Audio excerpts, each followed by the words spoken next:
So who am I? I am Steve and I work for the Coders Guild as a trainer and a coach. So we'll just go with that one. How did your dev journey start out?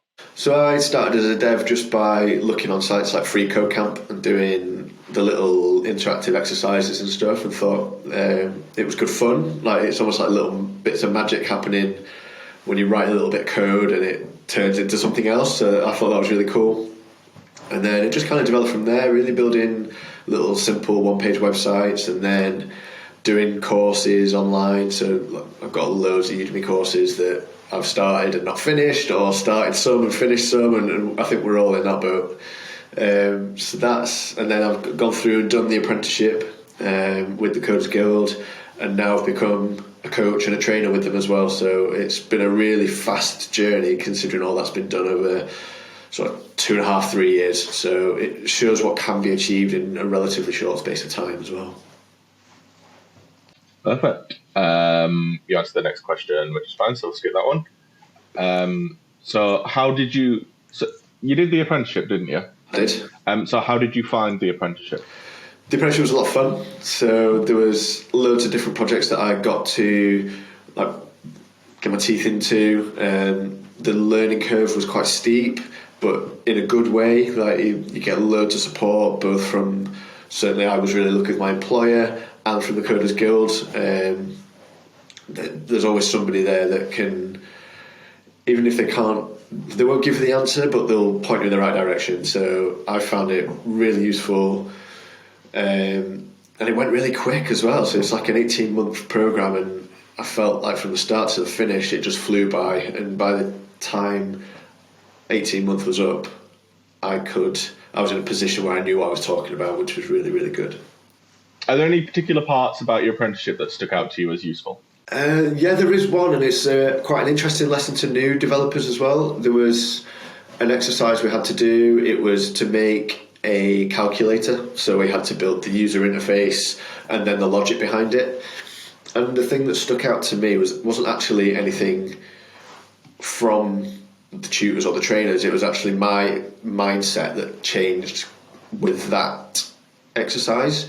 And so before that exercise, I was very much reliant on external sources. Like, I'd look up code and I'd use tutorials and things like that. But I went into that exercise with the sort of predetermination of saying I'm not going to use any tutorials or videos or whatever. It was all based on my own skills and knowledge, because otherwise what's the point? You're never going to grow that way. So that was the one thing for me that kind of shot my growth up a lot, was just that one exercise.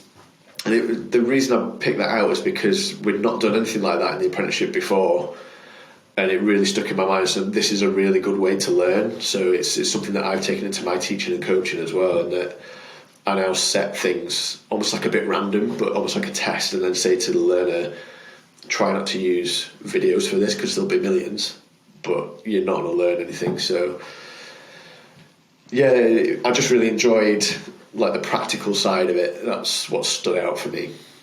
Yeah, perfect. So in terms of an apprenticeship, how did you find that route into, in your case, software dev? Would you recommend it as a viable route into, well, tech in general, but into like developing and stuff? Yeah, I'd 100% recommend an apprenticeship to get into tech and development in particular. I think, especially when you're self-taught, it's quite difficult when you're looking for jobs to know what an employer wants.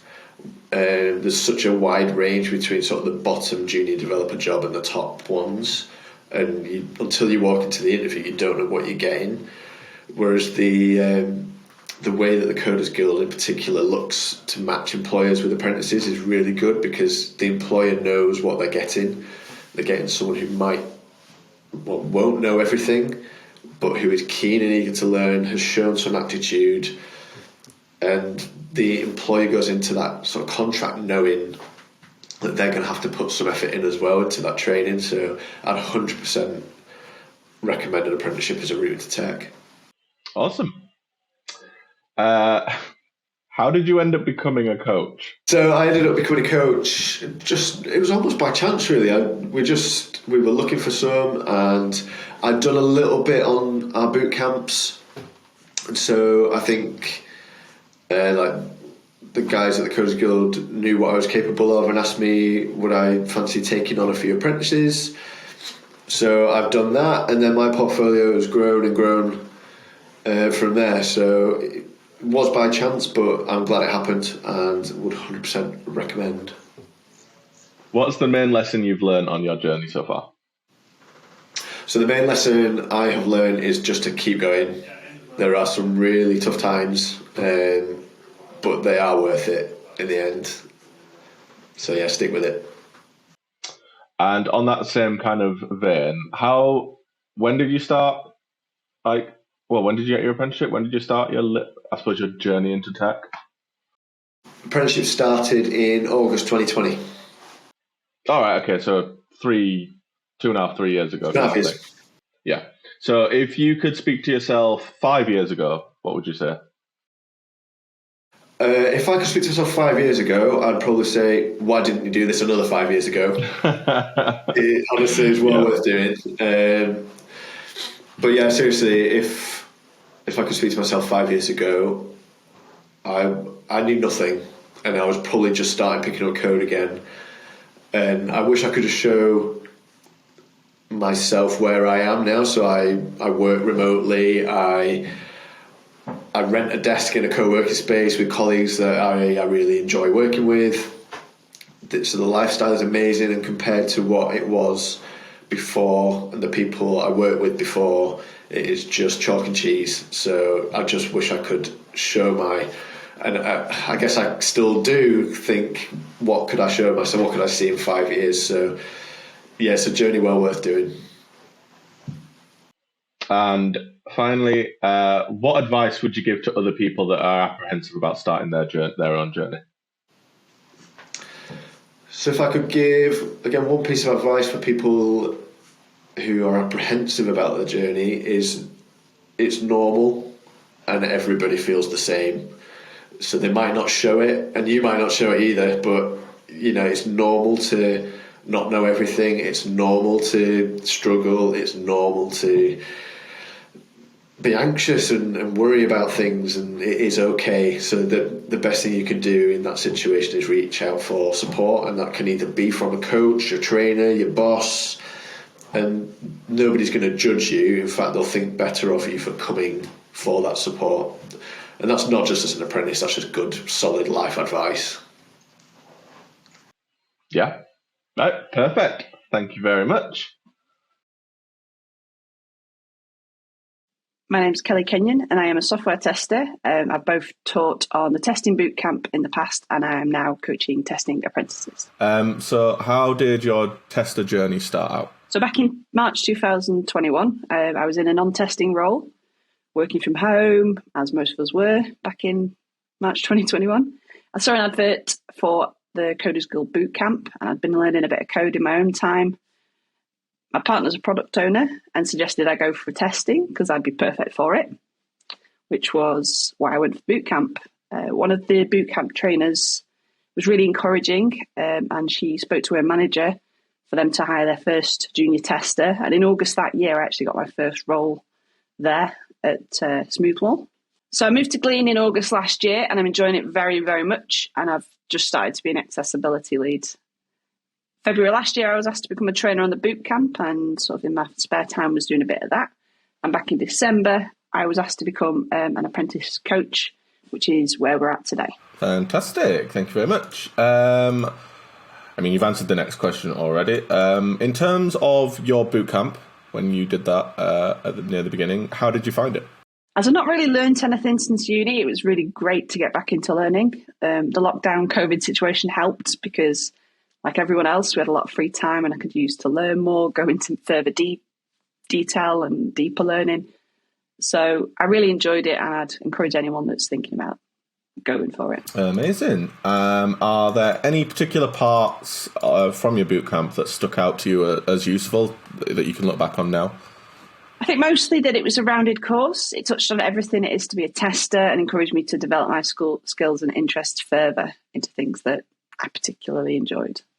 Amazing. And you've kind of already answered this one, but we'll just go over it again. So how did you find that route into tech, so doing the boot camp and stuff? Would you recommend it as a viable route? As I was a music teaching student at uni, it did take me some time to get used to this kind of working, because I was used to having a lecture and then going home and working on my own. But relying on yourself and doing it at your own pace, I feel is a much more sort of adult way of getting into tech. And it worked best for me because I could then go away and read more if I wanted to. Excellent. And so how did you actually end up becoming a coach? I'd been involved with the Coders Guild through training a number of students on the boot camps, and I was approached in December to take over some coaching of the apprentices. I thought it sounded quite interesting, so I said yes, and I'm giving it a go. Excellent. Okay, so this next one obviously is about your latest news, I suppose. How did you end up becoming one of the 100 women in tech to watch? I honestly don't know. I was really surprised and humbled by the nomination, or however I got on the list. I'm sure there's someone out there smiling. I got a message on Slack on that Saturday from my engineering manager to tell me about it, and then they all celebrated and posted things everywhere. So that's how I found out. I'm still not sure if I was nominated by someone.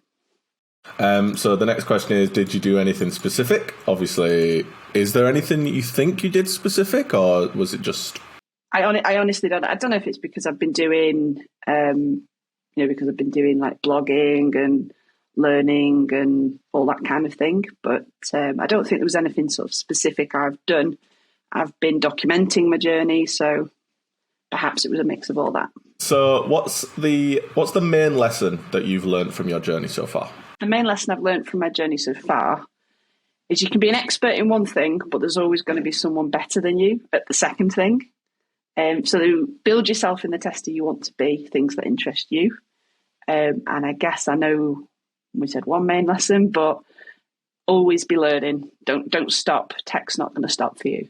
That's really good. That's really good advice. Okay, a little bit more playful one. Kind of anyway. If you could speak to yourself from 5 years ago, what would you say? I think I would say, honestly, keep doing what you're doing. As much as I sometimes wish I got into testing earlier, my life experience is what's got me here now with my teaching and how I've self-taught in a way. And that's helped me mould into the tester, trainer, coach I am today. So just keep going as you are. That's good, that. I like that. Sticking by your convictions kind of thing. So the last question. What advice would you give to other people that are apprehensive about starting their own journey into tech or software testing? Firstly, start small. Don't try and learn everything at once. This is a mistake I made, and you might make it as well. Make sure that you are continuously learning, but learning little things. Don't just go, right, I'm going to learn a language, because you'll soon become overwhelmed. I have a portfolio of stuff I'm learning, want to learn, and have learnt on Trello, and it shows me how far I've come, and also potential employers, because they can look at it. Secondly, make sure you join a community. There are loads online, from online forums, social media groups. Obviously, the best by far is Ministry of Testing, but even with the free subscription, you can engage with some testers. There's a Slack channel. And finally, don't be too hard on yourself. If you fail or struggle with things, that means you've actually given it a go. Just keep trying.